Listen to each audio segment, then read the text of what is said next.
अगर आप राजस्थान माध्यमिक शिक्षा बोर्ड कक्षा 12 के इतिहास विषय के विद्यार्थी तो आज का वीडियो आपके लिए अति महत्वपूर्ण साबित होने वाला है, क्योंकि आज के वीडियो के अंदर हम जो आपकी अर्धवार्षिक परीक्षा चल रही है उसके अंदर हम इतिहास विषय का कक्षा 12 का पेपर सॉल्यूशन करने वाले और साथ ही साथ इस पेपर का विश्लेषण भी करने वाले, क्योंकि ये जो पेपर है ये बाड़मेर जिले के अंदर जिला समान परीक्षा योजना के अंतर्गत आयोजित किया गया था। और आपके भी अगर आप अन्य जिलों से संबंधित है और आपके यहाँ अगर अभी इतिहास विषय का पेपर होने वाला तो इस पेपर की मदद से आपको पैटर्न को समझने में आसानी हो सकती है और ये आपके लिए काफ़ी तरीके से हेल्पफुल हो सकता है। किस तरीके से प्रश्न आते हैं इन सारी बातों का हम विश्लेषण करने वाले। 70 नंबर की आपकी परीक्षा है, 3.25 घंटे का समय रहने वाला है।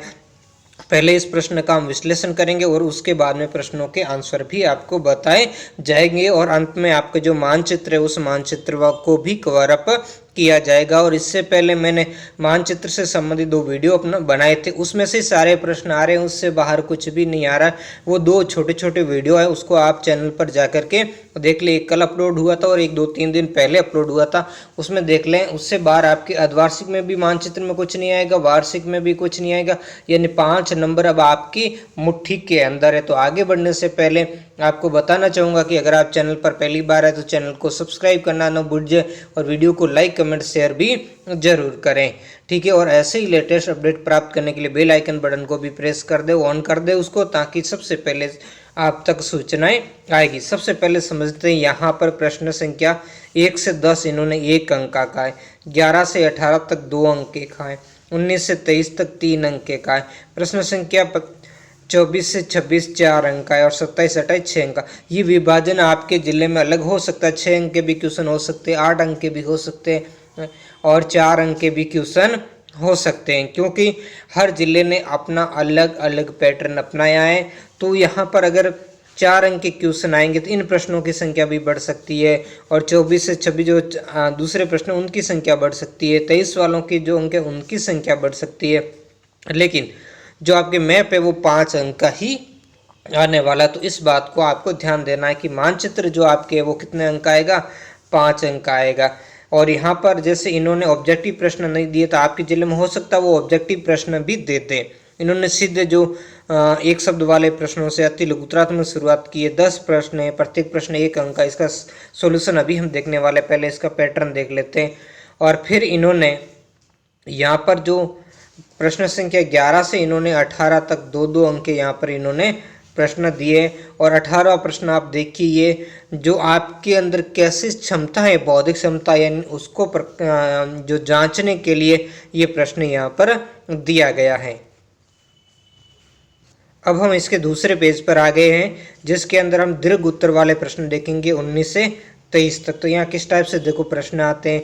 अभिलेख के साक्ष्यों की सीमाएं बताए, 3 अंक का प्रश्न है, तो कम से कम आपको 150 शब्द तक इसका क्या करना है, आंसर देना है, 100 से 150 तक। अल्ब्रूनी की जाति व्यवस्था के बारे में क्या विचार थे, 3 अंक का, तो कम से कम 3 पॉइंट तो आपको लिखने ही है बनाकर, ठीक है।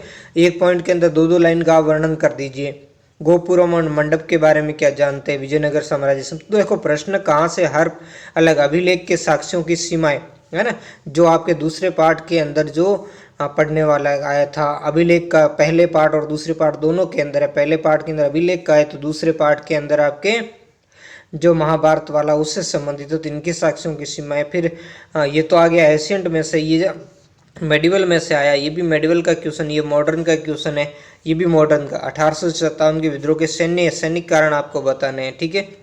महात्मा गांधी को ऐसा क्यों लगा कि हिंदुस्तानी राष्ट्रीय भाषा होनी चाहिए, ये जो आपके मॉडर्न वाले जो लास्ट वाला गांधी जी से संबंधित पाठ उसमें से आया है।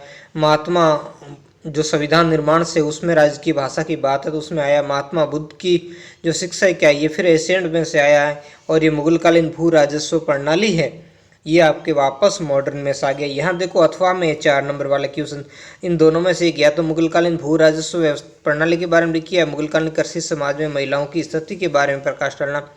दोनों में से कोई भी आपको एक करना है, ठीक है ना। ऐसे ही यहाँ 26, इसको थोड़ा ऊपर कर लेता हूँ, पूरा देख लेते हैं। फिर क्वेश्चन संख्या 26 भी अथवा वाला। आप कैसे कह सकते हैं कि बाढ़ छोड़ो आंदोलन सही मायने में एक जन आंदोलन था। ठीक है ना। अब यहाँ इसमें इन्होंने अथवा वाला नहीं दिया, ऊपर वाले प्रश्न में दे दिया। अब जैसे हर जिले का अलग अलग आएगा इस हिसाब से आपको चलना है, ठीक है। मोहन फिर अगला 27 से 28 6 से अंक, इनमें तो इनको अथवा में देना ही थे कि मोहनजोदड़ो की प्रमुख विशेषताओं का वर्णन किया जाता है। ये कीजिए सिंधु घाटी सभ्यता के शिल्प उत्पादन के बारे में आपको लिखना है और निम्न में से किन्हीं दो पर टिप्पणी कर दे। 3 ऑप्शन दिए, 3 में से 2 पर वीर शैव परंपरा पर लिखिए या कबीर पर लिखिए या जो गुरु नानक पर लिखी है। आपके इनमें से किसी 2 पर लिखना था। फिर ये मैप वाला क्वेश्चन आपके आ गया। मैप भी हालांकि यहाँ अवसद में देना था, कई जगह आ सकता है आपके अथवा में, यहाँ नहीं दिया है। तो आपको जो दिए वही स्थान, जैसे दांडी, कोटा, पटना, मद्रास, चेन्नई, जो मैंने 2 वीडियो अपलोड किए। इसके अलावा भी मैंने जो मॉडल पेपर आपको सॉल्यूशन करवाए उन सारों में कोई स्थान बाहर नहीं है। मैप का प्रश्न हर मॉडल पेपर के पीछे है 5 प्रश्न, उन सबको आप जरूर देखें। भले पिछले साल अपलोड किए उनको भी जरूर देखें, क्योंकि प्रश्न कोई बदलते नहीं है, प्रश्न वही उसी टाइप के आने वाले, पैटर्न वही रहने वाला है। अब वापस हम चलते हैं उसी पहले वाले पार्ट पर और वहाँ उन प्रश्नों का सॉल्यूशन देखते हैं। अब हम प्रश्न संख्या 1 का सॉल्यूशन देखेंगे। क्या पूछा है कि प्रयाग प्रशस्ति की रचना किसने की। तो आपको लिखना है कि प्रयाग प्रशस्ति की रचना किसने की थी, हरिसेन ने की थी। अब हरिसेन किसका दरबारी विद्वान था, या ऐसा कह सकते प्रयाग प्रशस्ति किससे संबंधित थी। आप कमेंट बॉक्स में जल्दी बताइए। बाकी प्रश्नों के भी साथ साथ में आप उत्तर कमेंट बॉक्स में लिख सकते हो। अगला क्वेश्चन है विनय पिटक की विषय वस्तु क्या थी। तो आपको लिखना था विनय पिटक की विषय वस्तु बौद्ध या संघ या बौद्ध मठों में रहने वाले लोगों के लिए नियमों का संग्रह, ठीक है। इब्न बतूता का यात्रा वृत्तांत किस नाम से। तो आपको ये लिखना है कि ये रिहला नाम से जाना जाता था। अगला है कृष्णदेव राय का संबंध किस वंश से। तो आपको यहाँ पर लिखना है तुलु वंश से। अगला क्वेश्चन है नवगोथिक शैली की 2 विशेषताएं। तो आपको पॉइंट बनाकर लिखनी, पहली दूसरी। जैसे पहली लिखोगे ऊंची उठी हुई छतें, दूसरी लिखोगे नोकदार मेहराबे। अगर इनमें से नहीं, इसके अलावा और भी है, जैसे बारीक साज सज्जा। मैं 3 बता रहा हूँ, 2-3 में से आपको कोई भी 2 इसमें लिखनी है। भारत में अखिल भारतीय जनगणना का ब्रिटिश काल में पहली बार कब प्रारंभ हुई थी। इसमें आपको लिखना है 1872 के अंदर लॉर्ड मेयो के समय ये प्रारंभ हुई थी। और 1881 आपको व्यवस्थित पूछें तो 1881 से जनगणना व्यवस्थित रूप से होनी प्रारंभ होगी, यानी 1881 के बाद हर 10 साल के अंतराल के बाद में ये जनगणना होने लगी, जो 2021 तक चल रही थी। 2011 तक चली, लेकिन 2021 की जो जनगणना होने वाली थी वो अभी तक हुई नहीं। तो ये 10 साल का जो क्रम है इस बार टूट गया है। अगला हम देखते हैं कि गांधी इरविन समझौते की आपको 2 शर्तों के बारे में बताना, कि जो गांधी इरविन समझौता था उसकी 2 शर्तें आपको लिखनी। तो पॉइंट बना कर लिखना, पहली और दूसरी। तो पहली इसमें जैसे मैं आपको 3 बताऊंगा, आप लिख सकते हो। जैसे सविनय अवज्ञा आंदोलन को वापस लेना है, सारे कैदियों की रिहाई है, ये दूसरा हो गया। और तीसरा तटीय इलाकों के नमक उत्पादन की क्या करनी, अनुमति देना है, ठीक है। तो ये आप लिख सकते हो। इसके अलावा भी बहुत सारे, लेकिन 3 बताए, इसमें से आपको 2 लिख सकते हो। अगला है कि मुस्लिम लीग की स्थापना कब हुई थी। तो मुस्लिम लीग की स्थापना 1906 के अंदर, और कहाँ पर हुई थी, ये ढाका के अंदर हुई थी। सारे जहाँ से अच्छा हिंदुस्तान हमारा, इस गीत की रचना कौन है। तो इसमें आपको लिखना है मोहम्मद इकबाल। इसके रचनाकार कौन है, मोहम्मद इकबाल है। अगर संविधान सभा में उद्देश्य प्रस्ताव किसके द्वारा प्रस्तुत किया गया, किसके द्वारा व्यक्ति का पूछा, तो यहाँ आपको लिखना है जवाहरलाल नेहरू के द्वारा प्रस्तुत किया गया। और कब किया गया था, 13 दिसंबर 1946 को ये प्रस्तुत किया गया था। अब हम देखते हैं क्वेश्चन 2 नंबर वाले, जो 11 से 18 तक है, कि किस ग्रंथ का विश्लेषण करते समय आप किसी ग्रंथ का विश्लेषण करते समय आप किन पहलुओं पर विचार करेंगे, यानी किन बातों को आपको ध्यान रखना चाहिए, वो बातें आपको यहाँ पर लिखनी है। तो हम इसमें लिख सकते हैं, जैसे 2 नंबर का 2 तो पॉइंट आपको लिखना, ज़्यादा अगर लिखो तो 3 लिखना, ज़्यादा नहीं लिखना उससे, कि किस ग्रंथ किस भाषा में लिखा गया, कि ग्रंथ पाली में लिखा गया, प्राकृत में, क्या तमिल में, वो भाषा क्या आम लोगों द्वारा बोली जाती थी, या उसकी भाषा संस्कृत थी जो विशिष्ट रूप से पुरोहित या खास वर्ग के लिए। यानी इसमें आपको यही लिखना है पहला पॉइंट, कि हम किसी ग्रंथ का विश्लेषण करते समय सबसे पहले उसकी भाषा और भाषा किन लोगों द्वारा प्रयोग में की जाती थी या बोली जाती थी, उनसे संबंधित बातों पर विचार किया जाता था। दूसरा आप इसमें जैसे लिखोगे कि ग्रंथ किस प्रकार लिखा गया था, है ना, यानी ग्रंथ में किस पर ध्यान दिया गया था, यानी ग्रंथ किस प्रकार का लिखा गया, उसमें मंत्र हैं या कथा है, तो वो कैसे लोगों को दृष्टिगत लग करके लिखा गया था। इसके अलावा आप इसमें लिख सकते हो लेखक के दृष्टिकोण और विचारों को जानना, ठीक है, लेखक के दृष्टिकोण और विचारों को जानना। अगला पॉइंट भी इसमें लिख सकते हो ग्रंथों के श्रोताओं की अभिरुचि का क्या करना, परिरक्षण करना। इसके अलावा अगला पॉइंट भी आप लिख सकते हो ग्रंथ के संभावित रचना या संकलन का, ग्रंथ के संभावित जो संकलन या रचना काल एवं उसकी जो रचना की भूमिका क्या है, भूमिका का विवेचन करना या भूमिका का विश्लेषण करना। इन सारी बातों को आप, मैंने खूब सारे पॉइंट, तो इनमें से आपको 2 नंबर का तो 2-4 पॉइंट आप इसमें लिख सकते थे। अगला क्वेश्चन है मुगल अपने 12वां है, पैतृक संपत्ति के बंटवारे के संबंध में मनुस्मृति का क्या मत है। तो इसमें आपको लिखना है पैतृक जायदाद का माता पिता की मृत्यु के बाद सभी पुत्रों में समान रूप से बंटवारा किया जाना चाहिए, किंतु ज्येष्ठ पुत्र यानी जो बड़ा लड़का होता है वो विशेष भाग का अधिकारी था। अगला आगे लिखना है कि स्त्रियां इस पैतृक जो संसाधन थे या संपत्ति है उसमें हिस्सेदारी की मांग नहीं कर सकती थी, यानी महिलाओं को इसमें कोई हक नहीं था। अगला हम देखते हैं मुगल शासकों द्वारा तैयार करवाए गए इतिवृत्तों के कोई 2 प्रयोजन कहो या उद्देश्य को। तो आपको कोई इसमें ऐसे कोई घबराना नहीं है, ऐसे कभी शब्द आ जाए तो उसको समझ लेना है। ये इसलिए वीडियो दी जाती है ताकि इस वीडियो को आप समझोगे ना तो बार बार इनको देखोगे तो आपको सारी चीज़ें अच्छे से क्लियर हो जाएगी और बोर्ड परीक्षा में खूब सारे अच्छे नंबर आ सकते हैं। पिछली बार 5 साल का हमारे पास अनुभव है, बहुत सारे बच्चे हैं मेरे चैनल के माध्यम से सिर्फ मॉडल पेपर को ही देखते हैं, ज़्यादा मैं कुछ अपलोड करता नहीं हूँ। इसके अलावा जो मेरे समझाने के लिए जो वीडियो अपलोड है उनको देखते हैं और अच्छे नंबर प्राप्त कर जाते हैं 80% से ऊपर, और आप भी इसी तरीके से चलते रहो तो प्राप्त कर सकते हो, ठीक है। तो इसमें हम देखते हैं क्वेश्चन संख्या 13, जैसे पहला लिखोगे मुगल साम्राज्य के अंतर्गत आने वाले सभी लोगों के सामने जो एक प्रबुद्ध राज्य था उसका दर्शन देना था, है ना, उसका दर्शन लोगों के सामने प्रस्तुत करना ताकि लोग उनके बारे में, उनकी खूबियों के बारे में जान सके। दूसरा, जिन लोगों ने मुगल शासन का विरोध किया उन्हें भी बताना कि उनके सारे विरोधों का असफल होना नियत था, निहित यानी तय था, ताकि वो कोई भी लोग उसका नहीं।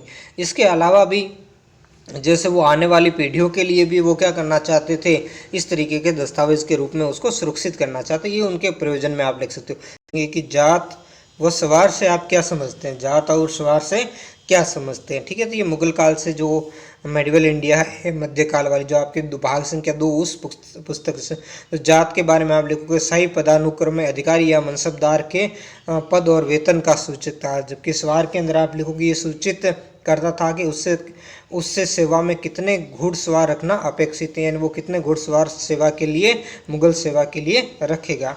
अगला है क्वेश्चन संख्या 15, सूर्यास्त विधान क्या था। सूर्यास्त विधान पूछ सकते हैं, सूर्यास्त सिद्धांत क्या है।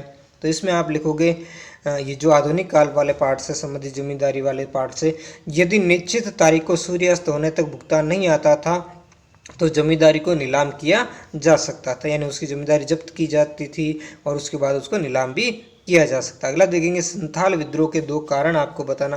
पहला तो आप लिख सकते हो अपने लिए एक आदर्श संसार का निर्माण करना जहां उनका अपना क्या हो, शासन हो। दूसरा आप लिख सकते हो जमींदारों, साहूकारों और औपनिवेशिक राजदार संथालों का जो अथाह शोषण करता था उसका प्रतिकार करने के लिए। तो ये और भी बहुत सारे कारण हैं, लेकिन ये 2 कुछ कारण जो मैंने आपको बताए। अगला देखेंगे औपनिवेशिक सरकार ने मानचित्र तैयार करवाने पर विशेष ध्यान क्यों दिया। तो इसमें 2 नंबर का तो आपको 2 पॉइंट तो लिखने हैं। जैसे पहला पॉइंट लिखूंगे किसी जगह की बनावट और भूदृश्य को समझने के लिए नक्शे जरूरी होते हैं। दूसरा पॉइंट लिखोगे नक्शे में दी जानकारी के सहारे वे इलाके पर ज़्यादा बेहतर नियंत्रण कायम रख सकते थे। अब देखो ये 18वां क्वेश्चन है, बहुत ही बौद्धिक क्वेश्चन है कि आपकी दृष्टि से भारत विभाजन आवश्यक था अथवा नहीं, अपने मत के पक्ष में तर्क दीजिए। तो यहाँ पर वैसे तो खूब बड़ा है, लेकिन हम यहाँ पर लिखेंगे कि आपको लिखना है कि मेरी दृष्टि में भारत का विभाजन आवश्यक था, इसके पक्ष में मैं निम्न तर्क दूंगा। तो उसमें 2 तर्क आपको दे रहे थे। तो पहला आप लिख सकते हो अंग्रेजों ने फूट डाला और राजगुरु की नीति के अंदर मुस्लिम लीग के द्वारा मुस्लिम संप्रदाय, इसके अलावा संवैधानिक कानूनों के माध्यम से मुसलमानों, दलितों आदि जो वर्ग थे उन वर्ग को हिंदू आदि वर्गों से क्या किया, अलग करके जो एक समाज के अंदर सांप्रदायिक सद्भाव और सांप्रदायिक खाई को बिगाड़ने का या सांप्रदायिकता को उत्पन्न करने का काम किया था। जिससे भारत का विभाजन आवश्यक हो गया। दूसरा आप लिखोगे जिन्ना की हठधर्मिता, जिन्ना और मुस्लिम लीग दोनों में से लिख सकते हैं, जिसके द्वारा जिन्ना ने अंत समय तक क्या किया था, अंग्रेजों के फॉर्मूले को लागू किया था। फिर आप और भी बहुत सारे कारण हैं जिनके बारे में आप लिख सकते हो, जैसे उन समय के 1946 का कारण, या भारत छोड़ो आंदोलन, द्वितीय विश्व युद्ध के बाद की स्थिति, और जिसके द्वारा अंग्रेज सरकार ने ऐसे कानून बना दिए कि जिसमें भारतीय नेताओं के सामने कोई विकल्प था, जिन्ना द्वारा जो प्रत्यक्ष कार्रवाई दिवस लिख सकते हो। इसके अलावा आप इसमें मुस्लिम लीग द्वारा जो दंगे करना है प्रत्यक्ष कार्रवाई के अंतर्गत, जिन्ना की हठधर्मिता है, तो ये कुछ वेवेल का योगदान, ये काफ़ी बातें जिनको आप लिखते हुए दो पक्ष आपको यहाँ पर 2 नंबर का है, तो 2 पॉइंट के अंदर आपको बताना है, ठीक है। अब ये हो गए, बाकी जो बड़े वाले क्वेश्चन है उनका तो विश्लेषण आप सभी जानते हो और इतना करना कोई संभव नहीं। अब हम सीधा मानचित्र पर चलेंगे और मानचित्र से संबंधित वो क्वेश्चन है, तो इसके लिए मैं आपको मैप पर ले चलूँगा। अब हम मैप पर आ गए हैं और मैप के अंदर ये संबंधित स्थानों को अंकित करेंगे। जैसे पहला स्थान आया था आपके दांडी, तो दांडी कहाँ पर है, गुजरात के अंदर है, समुद्र तट पर ही है, तो यहाँ पर आपको अंकित कर देना है ये दांडी, ठीक है ना। आप जैसे इसमें यहाँ पर ये लगाना जरूर है कि किसका आंसर लिखा है, पहले का कि दूसरे का। दूसरा आया कोटा, तो कोटा कहाँ पर है, राजस्थान के और इधर वाले इलाके के अंदर है, यहाँ पर, ठीक है ना। तो यहाँ पर आपको लिखना है, ये जो मध्य प्रदेश साइड वाला इलाका है, इस साइड में आपका कोटा आ जाएगा, ऐसे 2 नंबर भर के लिखना है। फिर पटना कहाँ पर है, पटना आपके आ गया है बिहार के अंदर, तो यहाँ पर लिखना है पटना, और ऐसे ये 3 नंबर था, तो ऐसे आपको 3 नंबर करके इसको ब्रैकेट में लिखना है। फिर था मद्रास, तो मद्रास यहाँ पर आ गया, ये तमिलनाडु के मद्रास या चेन्नई, तो आपको यहाँ पर लिखना है मद्रास, और यहाँ पर अंक कर दोगे इसका 4 नंबर। और 5वां था शिमला, तो शिमला कहाँ पर है, हिमाचल प्रदेश में, तो यहाँ पर हम ये जो 5 नंबर करके क्या कर देंगे, शिमला। तो इस तरीके से आपको अंकन करना है। वीडियो कैसा लगा आप कमेंट करके मुझे ज़रूर बताएं। मिलते हैं नेक्स्ट वीडियो में एक नए टॉपिक के साथ। धन्यवाद।